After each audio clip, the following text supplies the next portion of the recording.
Oke, Karena oke. memang masih Allah, bagaimana lagi daripada kemudian langsung kita strength, tidak boleh, haram, Iya, iya. wah itu bisa Langsung down, kaget, lari, kabur. kaget. Apalagi kemudian kita tanamkan bahwa puasa ini ya tidak sulit. Contohnya tuh banyak orang-orang yang puasa dan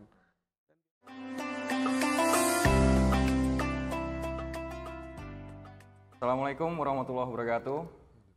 Kali ini kita berjumpa dalam Kurma, kuliah Ramadan bersama Institut Agama Islam Al-Qolam Malang. Alhamdulillah, kali ini kita diberi kesempatan untuk berbincang santai bersama seorang tokoh yang terkenal seantero Malang Raya, rektor kebanggaan kita Bapak Kiai Muhammad Adib. Apa kabar Pak? alhamdulillah sehat. Lancar puasanya nggih? Alhamdulillah tidak mokel. Gini Pak, kita bincang-bincang soal puasa, soal Ramadan dan lain sebagainya. Kira-kira ada enggak pesan-pesan singkat dari Bapak untuk mengawali Ramadan kita kali ini, kemudian juga untuk selain untuk menjaga semangat dan spirit para smart netizen di rumah, kira-kira bagaimana untuk menjaga semangat kita agar tetap bisa beribadah secara maksimal di bulan Ramadan ini dan Ramadan.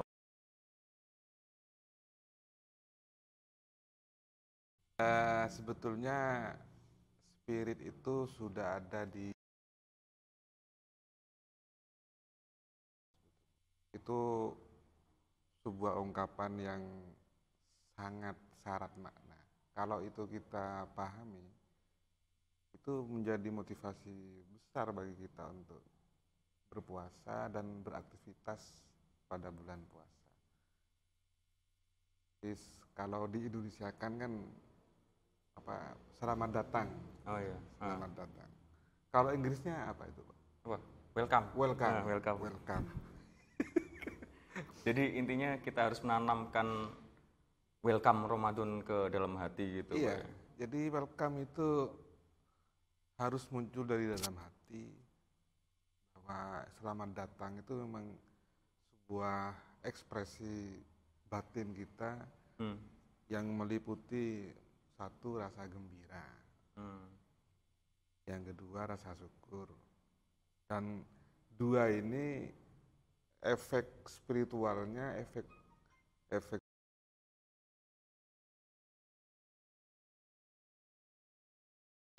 Syukur contohnya. gembira. Jadi begini, kita itu kan bergembira dalam beragama itu kan jarang kita mendengar beragama secara bergembira. Bergembira Iya. dalam hal agama, secara agama. Beragama secara gembira. Hmm.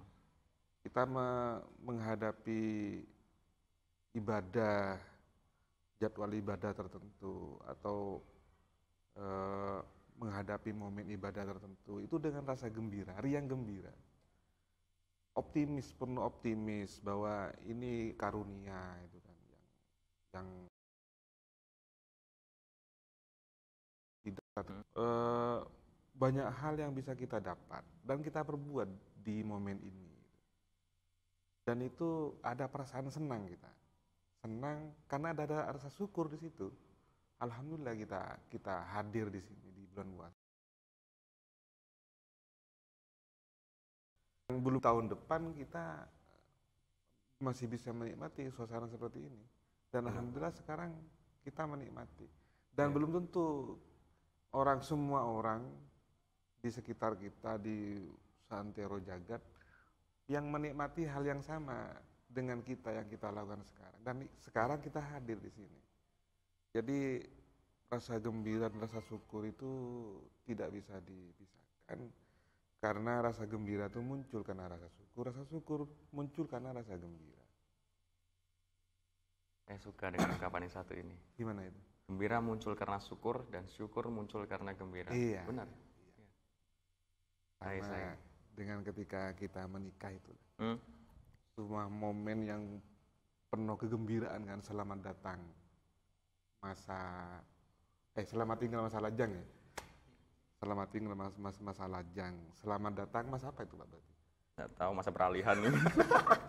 Tapi kan itu kita hadapi dengan rasa yang gembira, deg-deg gitu kan, antusias, penasaran kayak apa, sekaligus rasa syukur. Alhamdulillah. Oke, itu tadi pesan dari Pak Adib. Jadi intinya untuk menjaga semangat dan spirit kita dalam beribadah di bulan Ramadan ini, intinya hanya ada dua. Yang pertama, kita harus bergembira untuk menyambut momen yang sangat langka ini, dan mungkin juga belum tentu juga bisa kita nikmati di momen-momen berikutnya. Dan kemudian adanya rasa syukur yang mendampingi dan sekaligus secara otomatis mengikuti rasa gembira yang tadi. Jadi kita bersyukur bisa dihadapkan dengan momen yang begitu berharga. Dan ini menjadi kesempatan bagi kita untuk meraih banyak sekali pahala dari berbagai macam amalan-amalan yang bisa kita lakukan selama Ramadan ini. Kemudian Pak, ini saya ada unek-unek singkat.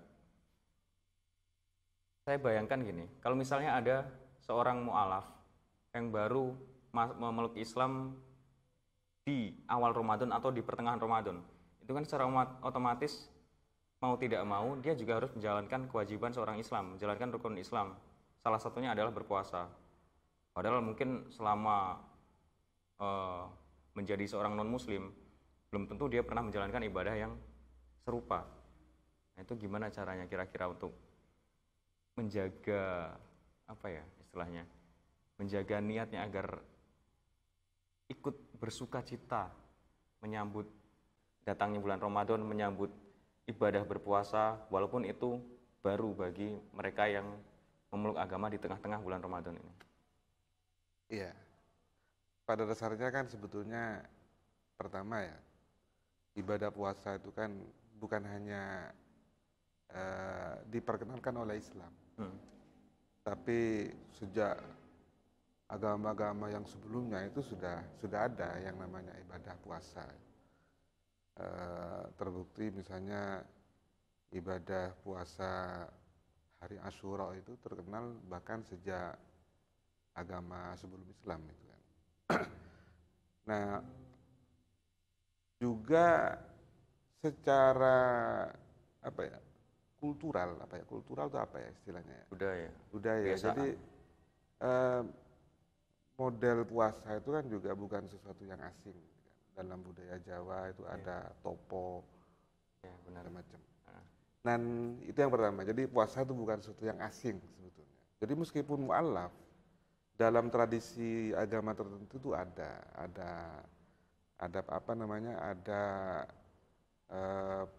ibadah-ibadah yang sejenis dengan puasa Ramadan. Kemudian ada juga secara praktek medis, misalnya ada praktek seperti puasa dalam konteks untuk mengurangi lemak yang namanya diet. Ya kan? Jadi sebetulnya kan model-model puasa itu kan tidak asing, baik dalam tradisi keagamaan maupun tradisi medis, kesehatan, termasuk ketika mau operasi, kan biasanya disuruh puasa itu. Benar. Karena memang tubuh itu memerlukan kondisi tertentu yang sebagai prasyarat untuk menghadapi perlakuan medis tertentu. Benar. Nah, jadi memang itu ya, yang puasa itu bukan sesuatu yang asing.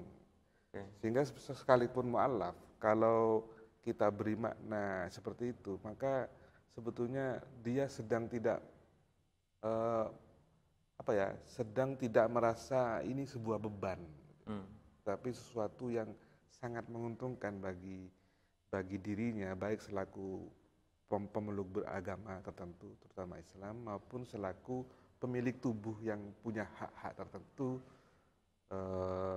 pengaturan makan, macam-macam itu kan. Itu yang pertama. Terus yang kedua, Islam itu kan tidak memberatkan. Jadi adamul hajat. Di dalam Islam itu, dalam penerapan ajaran Islam ada 3 prinsip. Pertama, adamul haraj. Jadi tidak memberatkan. Jadi Islam itu tidak memberatkan. Kemudian taklilut taklif. mensedikitkan beban. Jadi jadi selama itu masih bisa dilakukan tanpa beban yang rumit, maka sebaiknya memang Islam menganjurkan jangan diperrumit, jangan dipersulit. Terus yang ketiga, at-tadarruj, bertahap. Seperti anak kecil itulah. Kalau anak kecil itu kan puasa itu apa namanya? Puasa dohor dulu gitu kan. Kemudian kemudian kalau sudah kuat puasa penuh. Sebetulnya itu kan dalam rangka untuk bagaimana puasa itu tidak sulit bagi perkembangan anak. Begitu juga bagi perkembangan pemahaman keagamaan, kesadaran keagamaan. Jadi kita memang sebaiknya di dalam, misalnya kita punya rekan atau kolega yang mu'alaf, jangan langsung dibuat streng begitu. Maka itu nanti dia akan lari dari agama yang baru ini, yang baru takut mungkin. Takut ya. Jadi memang sebaiknya dibuat serilaks mungkin. Jadi yang penting misalnya kalau duhur gak kuat karena mu'alaf kan, ya sudahlah untuk sekarang gak apa-apa lah. Jadi gitu kan. mu'alaf masih ditolerir seperti anak kecil mungkin ya. Gak apa-apa. Karena memang masih mu'alaf, bagaimana lagi daripada kemudian langsung kita strength, tidak boleh, haram, wah itu langsung bisa kaget, kabur. Iya. Apalagi kemudian kita tanamkan bahwa puasa ini ya tidak sulit. Contohnya tuh banyak orang-orang yang puasa dan biasa-biasa saja, seperti pesepak bola, di luar banyak salah itu, Ozil, kemudian Sadio Mane itu kan tetap berpuasa itu meskipun aktivitas sepak bolanya tetap. Ya benar. Nah, seperti itu. Jadi motivasi yang meringankan, yang membangkitkan semangat itu tetap penting untuk diterima oleh seorang mu'alaf. Jangan dikit-dikit malah kita menyalahkan pemilik warung yang tetap buka. Itu. Ya, apa namanya? Ya, karena begini, kebenaran itu ya, itu hanya ada di otak kita. Kebenaran itu. Tapi ketika sampai ke orang lain itu harus ada keindahan. Contohnya, Pak? Misalnya, itu sebenarnya para kiai sudah banyak mencontohkan itu. Dan itu kiai kita itu memang ada dua tipe ya. Ada tipe yang saklek, ada tipe yang boles, fleksibel, luas gitu. Iya, tapi kemudian mampu membuat prakondisi yang menyenangkan bagi si umatnya itu. Misalnya ya, suatu ketika ada seorang kiai yang didatangi seseorang yang mungkin sampean sudah sering mendengar cerita ini tentang kurban. Yang mana tuh? Yang bawa sapi yang gede gitu kan. Pak Kiai, saya mau mengorbankan sapi untuk keluarga saya. Gede ini Pak Kiai. Berapa keluargamu? 8 orang. Nah, untuk kiai yang pertama, nggak boleh, nggak sah itu. Maka saklek begitu, marah ini. Namanya orang kan punya harga diri kan. Egonya tinggi. Saya tak cari kiai yang lain yang bisa. Ketemu sama kiai yang sedikit ini, kreatif gitu kan. Terus si kiai ini bilang, wah, enggak apa-apa. Sah-sah saja. Tapi sebentar, anakmu yang terakhir itu umur berapa? Masih bayi. Coba sih sapinya bawa ke sini gitu kan. Nah, kemudian dibawa gitu kan. Lalu, wah ini kayaknya kasihan anakmu yang kecil ini. Untuk naik nggak bisa dia. Perlu pancian. Perlu tangga. Iya, perlu tangga. Berupa apa Kiai? Kambing 1 ekor gitu. Jadi itu kan keindahan itu. Yang membuat si orang ini yang mau berkorban itu, dia bukan kemudian, justru dia menjadi bangga dan senang dengan solusi satu kambing itu. Jadi memang itu keindahan namanya. Jadi kita tetap menyampaikan kebenaran tapi dengan bahasa yang lebih bisa diterima. Iya. Dalam bahasa Al-Quran itu, ud'u ila sabili rabbika bil hikmati wal mau'izatil hasanah. Jadi itu dalam etika komunikasi kan itu keindahan Dan Oke. Jadi ada banyak sekali tipe-tipe kiai, tapi mungkin hanya beberapa gelintir yang kemudian bisa dengan mudah bersahabat dengan umatnya. Dan ini yang sangat-sangat mungkin ingin didengar oleh para smart netizen di manapun berada. Kemudian ada pertanyaan lagi, ini usulan dari teman-teman sebelum kita syuting. Bagaimana hukumnya kalau kita mimpi basah di siang bolong waktu sedang menjalankan ibadah puasa? ini basah ya. Sama Siram. sering ya. Alhamdulillah belum pernah.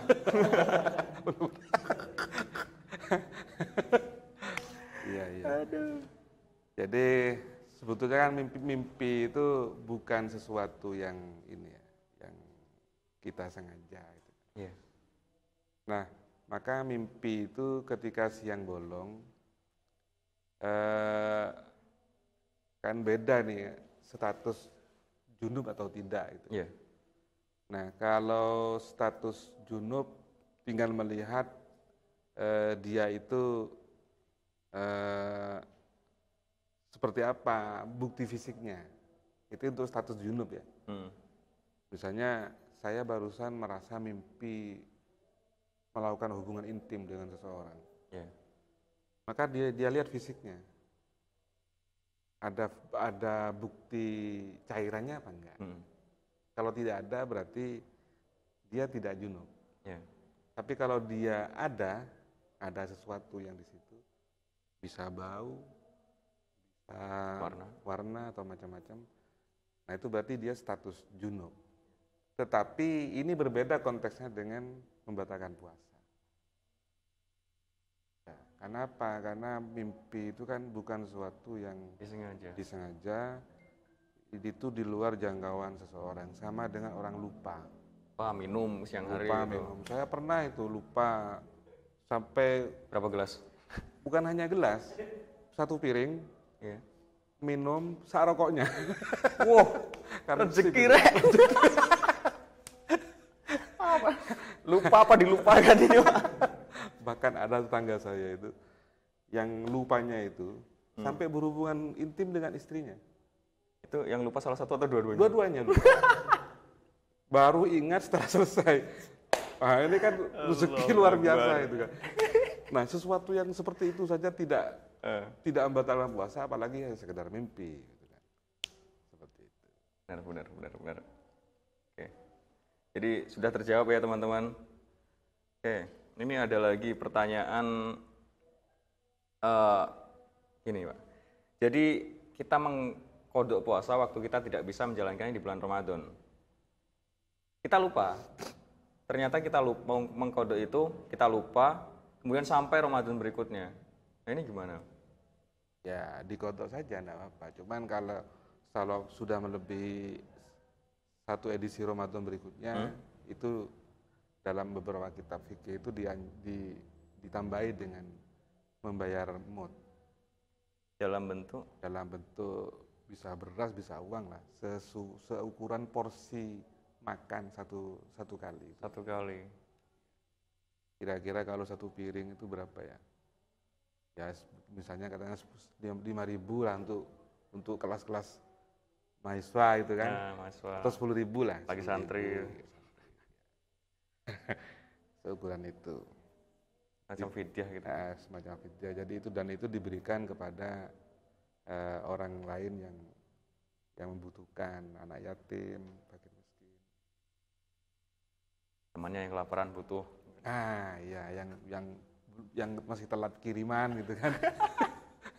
Dia aja saya jangan makan ini, saya mau bayar fidyah, bayar mud. Tak apa-apa. Bisa. Ini salah satu kiai yang fleksibel. Kemudian gini, Pak. Apa saja kira-kira hal-hal yang sifatnya makruh dalam menjalankan ibadah puasa? Misal sering-sering mandi 7 kali dalam waktu sehari atau bagaimana? kira-kira bisa dihindari? Tergantung level puasanya sih. Kalau puasa yang level kita ini, yang level awam ya, yang penting pokoknya menghindari hal-hal yang bisa nyerempet berpotensi membatalkan puasa. Seperti mencicipi makanan ketika masak, mau untuk persiapan berbuka itu kan. Ya sebetulnya kan enggak apa-apa. Itu makanan dicicipi terus langsung dibuang lagi. Tapi itu makruh karena sangat dekat untuk potensinya untuk tertelan gitu.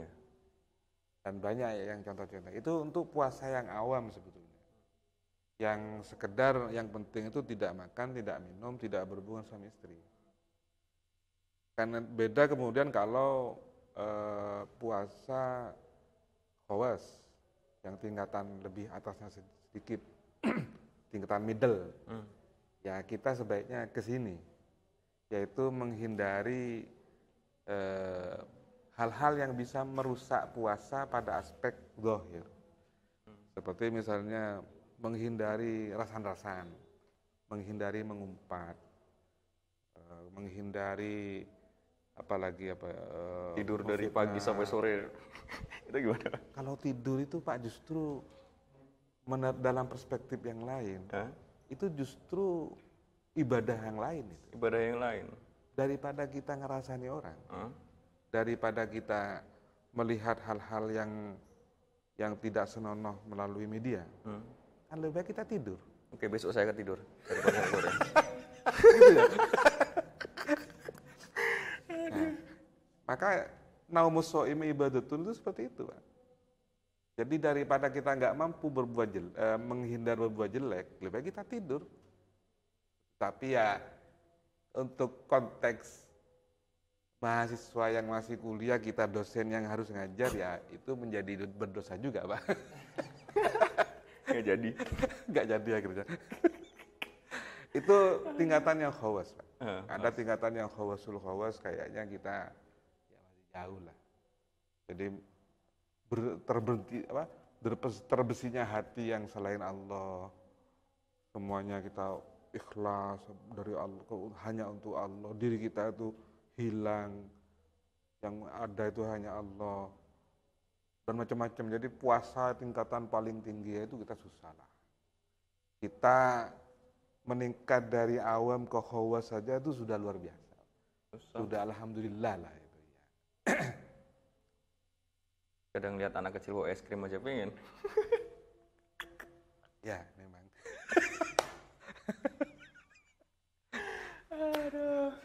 Termasuk contohnya ketika teman-teman kita di medsos tuh kan, nge-share foto-foto makanan, kan kita marah itu kan. Itu teman-teman yang agak.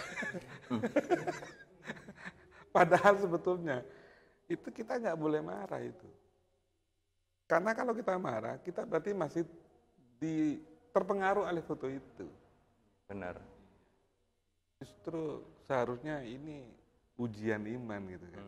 Cuman yang uji bukan setan tapi teman gitu. Iya sih. Oke. Mungkin sekian dulu kita ngobrol santai dengan Pak Rektor kebanggaan kita, Yai Muhammad Adib. Mungkin kalau ada pertanyaan lagi dari Smart Netizen di rumah, boleh dikomen di YouTube kampus kita, di Al-Qolam TV, boleh di subscribe, monggo, di like monggo, komen sebanyak-banyaknya juga, alhamdulillah. Oke, sekian dulu kurma kita hari ini. Insya Allah ketemu lagi di kurma berikutnya. Assalamualaikum warahmatullahi wabarakatuh. Waalaikumsalam warahmatullahi wabarakatuh.